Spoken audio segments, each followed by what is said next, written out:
இந்த திவ்யதேசம் நான்குநேரி வானமாமலை திவ்யதேசம். இந்த க்ஷேத்திரங்கிறதுனா 108 திவ்யதேசங்கள், 51வது திவ்யதேசம். அதே மாதிரி சுயம்பக்த க்ஷேத்திரங்கள் மொத்தம் 8 திவ்யதேசங்கள். அதில் வடக்க 4, தெற்க 4. வடக்க பத்ரிகாசிரமம், நைமிஷாரண்யம், சாணகிராமம், புஷ்கரம். தென்பக்கங்களில் திருப்பதி, ஸ்ரீரங்கம், ஸ்ரீமுஷ்ணம், வாடமாமலை, கௌதாரம். நான் திருப்பதினு பார்க்கும்போது மூலவர் சுயம்பு மூர்த்தி, ஸ்ரீரங்கத்தில் பெருமாள், மண்டபம், விமானம் எல்லாமே சுயம்பு. ஸ்ரீமுஷ்ணத்தில் பூ வராகர் மட்டும் சுயம்பு மூர்த்தி.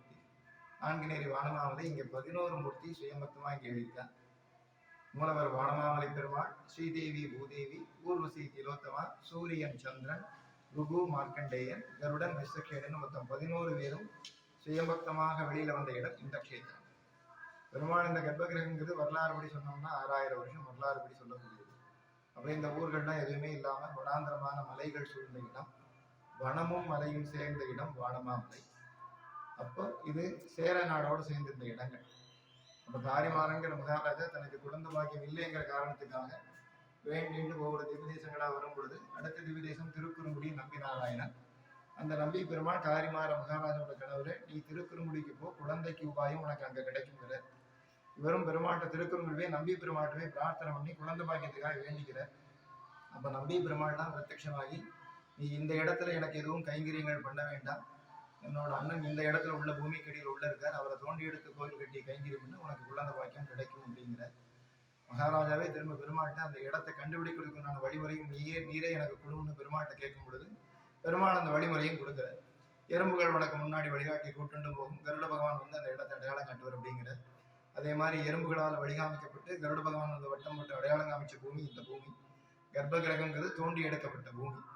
அந்த பூமியை தோண்டும் பொழுது வந்த நீரூற்று தான் 4 பாகமா 4 ஏரியா பிரபாகம் எடுக்கிறது. அதனால இந்த ஊரோட பேர் 4 ஏரிகளால் சூழப்பட்ட ஊர் இந்த ஊர்.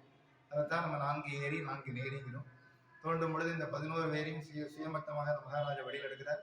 எடுக்கும் பொழுது மூலவரோட சிறசில் ஏதோ ஒரு ஆயுதங்கள் பட்ட உடனே காயமாகி ரத்தம் வெளியில் வருது. அந்த ரத்தத்தை எப்படி நிப்பாட்டணும்னு பெருமாட்டையே மகாராஜா பிரார்த்தனை பண்ணி வேண்டிக்கும் பொழுது பெருமாள் பிரத்யட்சமாக என்ன சொன்னாரோ அது இங்கே தைலாபிஷேகமா இந்த கஷேத்திரத்தில் மட்டும் நடக்குது. 24 வகையான மூலிகை கலந்த தைலமும் நல்லெண்ணையும் கலந்த அந்த இடத்துலவே ரத்தம் வரக்கூடிய நிற்கும். அது எனக்கு நித்தியப்படி தைலாபிஷேகமா பண்ணுங்கிறது பெருமானுடைய உத்தரவு. ஆனால் இந்த பெருமானுக்கு டெய்லி ஒரு 100 ml மெடிசின் தைலமும் டெய்லி 3 லிட்டர் எண்ணெயும் கலந்து டெய்லி 13 பேருக்கு அபிஷேகம். 11 பேர் சுயம்பக்த மூர்த்தி, 12 உக்ர நரசிம்மர், 13 சக்கரத்தாழ்வார். இங்க சக்கரத்தாழ்வார் பின்னாடி இங்க யோக நரசிம்மருக்கு இருக்க மாட்டார். ஏன்னா மூலவரோட சக்கரமே இங்க பிரயோகமா இங்க பெருமாள் வச்சுருக்கார். அதனால யோக நரசிம்மருக்கு பதிலாக உக்ர நரசிம்மரா வெளியில இருக்கார். ஆக மொத்தம் 13 பேருக்கு டெய்லி 365 நாளும் தைலாபிஷேகம். மூலவருக்கு மற்ற திரவியங்கள் பால், தயிர், மஞ்சப்பொடி, திரவியப்பொடி, சந்தனம், பண்ணி, தீர்த்தங்கள் எல்லாமே கலந்து வந்து தொட்டியில் வந்து விடும். அங்கே மிஷின் மூலமாக எண்ணெயை மட்டும் தனியாக பிரித்து எண்ணெய் கிணறுல கொண்டு சேர்க்கிறார். பெருமாளுக்கு அபிஷேகம் பண்ணி விடக்கூடிய கொண்டு சேர்க்கக்கூடிய இடம் எண்ணெய் கிணறு. அந்த கிணத்துலேருந்து எடுக்கக்கூடிய நமக்கு இங்கே பிரசாதம். எப்படி நமக்கு திருப்பதினா நமக்கு லட்டு பிரசாதமோ, நான்குநேரின்னா எண்ணெய் பிரசாதம். இது 100 ml 50 ரூபா. இந்த எண்ணெயை நம்ம வீட்டில் பூஜைகள் கொண்டு வச்சுக்கலாம். இந்த எண்ணெயை கொண்டு தீபங்கள் ஏற்றக்கூடாது. நம்ம டெய்லி ஆற்றுல விளக்கேற்றி பெருமாளை சேவிச்சு முடிச்சோடனே இந்த எண்ணெயை ஒரு டிராப் எடுத்து உச்சந்தலையிலையும் அல்லது 1/2 டீஸ்பூன் டைரெக்டாக இன்டேக் உள்ள எடுத்துக்கலாம். வயிற்றுல அல்சர் இந்த மாதிரி எதையும் தொந்தரவு வலி இருந்தாலும் குணமாயிடும். பெரியவாளுக்கு எதே மூட்டு வலி, முழங்கால் வலி, skin disease, joint pain, back pain அந்த மாதிரி இருந்ததுன்னா நைட்டு தூங்க போகக்கூடிய நேரத்துக்கு ஒரு 1 ஹவருக்கு முன்னாடி எந்த இடத்துல வலி வேதனை இருக்கோ அந்த இடத்துல மட்டும் விளைவிக்கலாம்.